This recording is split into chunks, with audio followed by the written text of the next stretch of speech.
Olá amigos, sejam bem-vindos a mais um vídeo do meu canal. Eu sou o Lucas Knaip e vamos falar desse jogo Grêmio e Flamengo. Eu tô com convicção que o Renato Gaúcho quer outra estátua no Grêmio, né? Uma só não dá, porque além de ter ganhado a Libertadores com o time, ele quer salvar o Grêmio do rebaixamento, né? Porque não tem outra explicação para esse final de jogo entre Grêmio e Flamengo, né? O Flamengo tava fazendo um bom segundo tempo, né? Arrascaeta entra, acha aquele passe incrível ali que origina a jogada do gol. Aí depois tem um 2-0, teve a expulsão do Robert, né? O Vitinho vai lá e marca o segundo dele, parecia tudo tranquilo. Aí ele vai lá, recua o time tendo um jogador a mais. E o que acontece 5 minutos depois? 2 gols do Grêmio, né?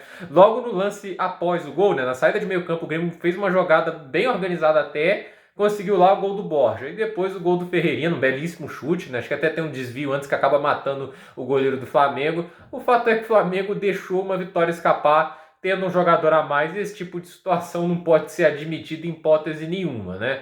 Isso mostra muito das limitações do Renato Gaúcho, principalmente quando se dá em controle de jogo. Por isso que eu não vou dar, assim, se o Flamengo fizer 1-0 na final da Libertadores, eu não vou conseguir garantir que o Flamengo vai manter a vantagem, porque muito das mudanças do Renato são muito mal feitas, principalmente quando o time está ganhando, né? Então, assim, é uma situação estranha, né? Porque isso é um sinônimo de time que não é bem treinado. Por exemplo, o Manchester United com o Solskjaer. Nessa última partida que ele perdeu de 4-1 para o Watford, né? Teve um momento que o Harry Maguire, o zagueiro mais caro da história, né? Foi lá, perdeu a bola sozinho, deu uma tesoura no jogador e foi expulso, né? E assim, o Manchester United com um jogador a menos começou a jogar melhor. Não faz o menor sentido, mas foi o que aconteceu. Jogou melhor com um jogador a menos. Por quê? Sinônimo de time mais mal treinado, porque os jogadores foram mais na raça e de alguma maneira, como havia pouca assim, ideia tática do treinador, eles conseguiram se acertar mais sozinhos do que pelas ideias que o cara estava passando. E isso é um sinônimo de time mal treinado. Quando você tem um jogador a mais, é aí que o técnico tem que brilhar. É aí que o técnico às vezes tem que fazer algo às vezes muito inteligente quando o time já está dominando o jogo na circunstância.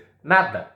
Entende? Porque não precisava mudar. Essa é a grande verdade. Não precisava recuar. Manteve o time da mesma maneira e pronto. Não precisava você fazer esse tipo de ajuste com o time já dominando o jogo. Que isso é burro, entende? Isso é burro. Você tentar recuar o time. O outro time, que é o Grêmio, tá na zona de abaixamento? Tá, mas não tem jogadores ruins, né? O Borja a gente critica, a gente zoa, mas é um cara que já marcou gols, né? E assim, o Ferreira é um baita jogador, o Ferreirinha. Então assim, o Grêmio tem qualidade. Ele tem jogadores ali que podem sim marcar um gol se derem espaço. E o Renato, com esses ajustes, chamou o Grêmio para o campo de ataque e acabou chamando o gol. Então, assim, o Flamengo, no momento que o Atlético Mineiro sofre para derrotar o Palmeiras, um jogo muito complicado, deixa 3 pontos escaparem da pior maneira possível, quando tem vantagem numérica. E isso não é algo que está acontecendo nesse jogo. Contra a Chapecoense, lanterna do campeonato, foi a mesma coisa. A Chapecoense teve um expulso e a Chapecoense nos contra-ataques, mesmo com o jogador a menos, conseguia machucar. Isso não é admissível. O técnico, isso é uma coisa básica. O time tem que fazer valer a superioridade numérica. O Flamengo não consegue fazer isso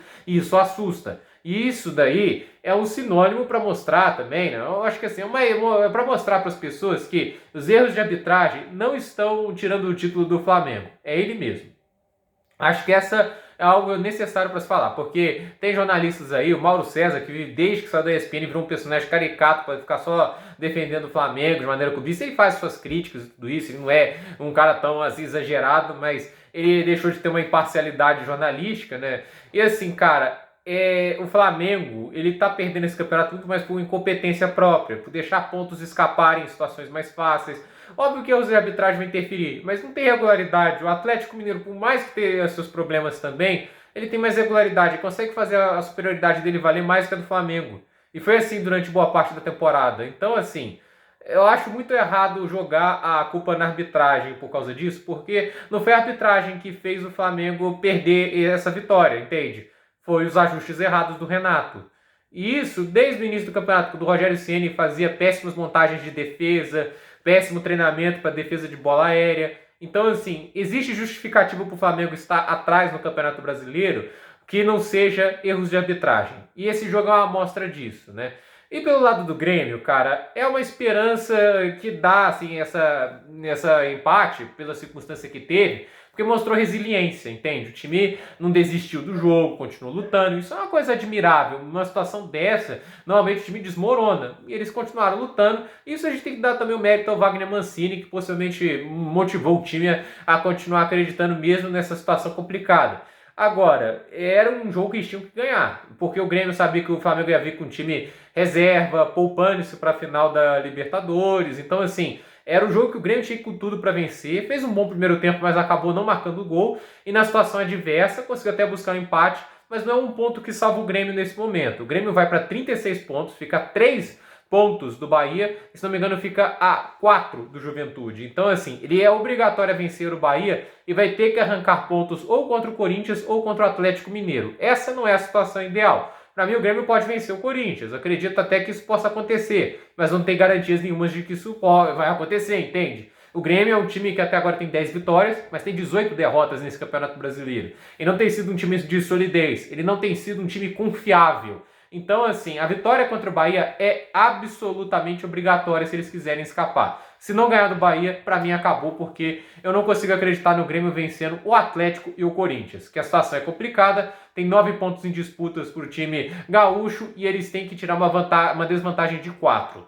Não é fácil, mas ainda dá. Então vamos ver. Esse empate acho que foi muito importante para manter vivas as esperanças e mostrar que o time ainda tem força, mas é aquela questão, se fosse uma vitória hoje, o Grêmio iria para 38 e poderia sair da zona de rebaixamento na próxima rodada contra o Bahia. Agora vai ter que esperar mais, vai ter que vencer um dos grandes ali no final, dois times que estão no G4, são os dois últimos oponentes do Grêmio neste Campeonato Brasileiro. Gente, por esse vídeo é isso, dúvida nos comentários, deixe seu like, se inscreva no canal, compartilhe esse vídeo e até o próximo vídeo.